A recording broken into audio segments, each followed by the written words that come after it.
बिस्मिल्लाहिर्रहमानिर्रहीम। अस्सलाम वालेकुम।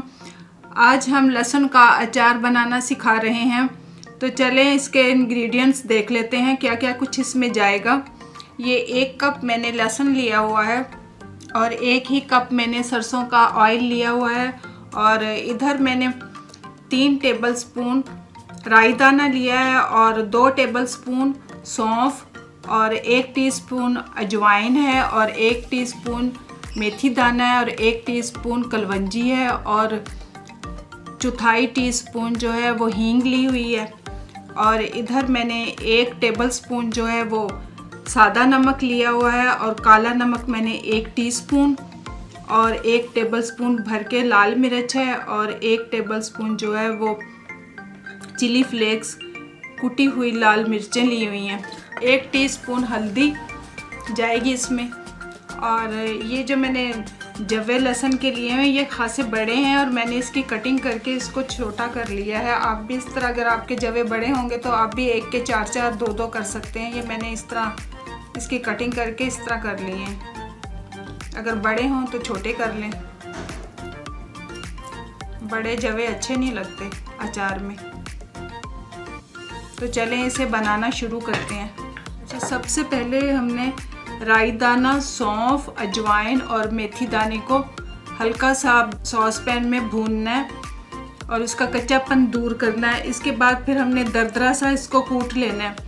हावन दस्ते से या फिर ग्राइंडर में डाल के इसको दरदरा सा कूट लें। तो चलें इसको सॉस पैन में डाल के हल्का सा फ्राई करते हैं। 5 मीडियम टू लो रखें और उस पर सॉस पैन रखें और सबसे पहले 3 टेबलस्पून राई दाना डालें, 2 टेबलस्पून सौंफ डालें,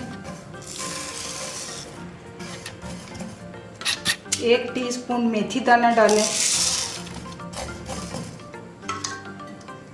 और अजवाइन 1 टीस्पून डालें और इसे हल्का सा फ्राई कर लें। इसका मॉइस्चर खुश्क होने तक इसे भूनते रहें।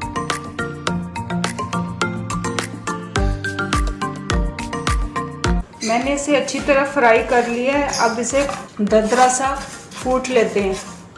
अच्छा, अब इन्हें मैंने फ्राई कर लिया अच्छी तरह, मॉइस्चर इनका अच्छी तरह खुश्क कर लिया है। अब इसे ग्राइंड कर लेते हैं। अब ग्राइंडर में डाल के हींग डाल दें और ये हल्दी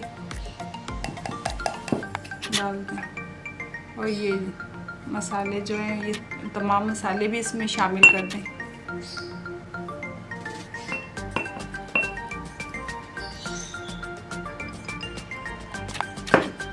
मैं इन्हें ग्राइंड करके लाती हूँ। सबसे पहले 1 कप ऑयल डालें, 1 टीस्पून कलवंजी डाल दें। कलवंजी हमने ऑयल में शामिल करनी है, इसे हमने कूटा नहीं है ना दरदरा किया, क्योंकि वो फिर कड़वा मसाला हो जाता है, इसे नहीं पीसते। और साथ ही हमने लहसुन की कलियां डाल देनी है 1 कप और इसको फ्राई करना है अच्छी तरह।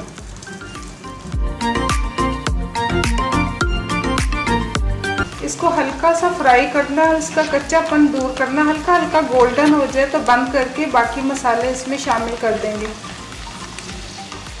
मैंने इसे अच्छी तरह फ्राई कर लिया है। इस तरह हो जाए ट्रांसपेरेंट सा लहसुन, तो इसमें मसाले शामिल कर दें।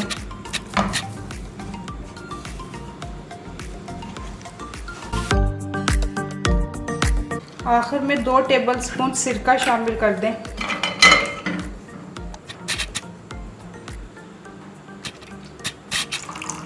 एक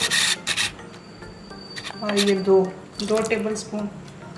इससे इसका बहुत अच्छा टेस्ट हो जाएगा और महफूज भी हो जाएगा ये अचार। इसे फंगस या फफूंदी नहीं लगेगी और इसे आप साल भर रख के खा सकते हैं। लहसुन का अचार बनके तैयार है। आप इसे दाल चावल के साथ खा सकते हैं, आप इसे पराठों के साथ सुबह नाश्ते में खा सकते हैं और बहुत सारे खानों के साथ इसे यूज़ कर सकते हैं। इसके बहुत ज़्यादा बेनिफिट हैं। खांसी, नज़ला, ज़ुकाम इससे खाने से नहीं होता अगर आप अपनी ग़ज़ा में इसे शामिल रखें तो। क्योंकि ये थोड़ा सा गर्म होता है और ये सर्दियों के लिए बेहतरीन है। सर्दियों में नज़ला, ज़ुकाम और खांसी जो हो जाती है वो अगर इसको खाते रहें तो उससे नहीं होती। इससे कोलेस्ट्रॉल भी नहीं होता, क्योंकि डॉक्टर अक्सर बता रहे होते हैं कि आप एक जवा रोज़ खाएं कच्चा, लेकिन कच्चा खाने से तो बेहतर है कि आप इसका अचार बना के रोज़ाना 2-3 जवे जो है वो अपने खाने में शामिल करके खा लें तो बीमारियों से बचे रहेंगे। उम्मीद है ये आपको पसंद आएगा। अगर आप लोगों को मेरा चैनल पसंद है तो आप इसे लाइक करें, शेयर करें, सब्सक्राइब करें और दुआओं में मुझे याद रखें। अल्लाह हाफिज़।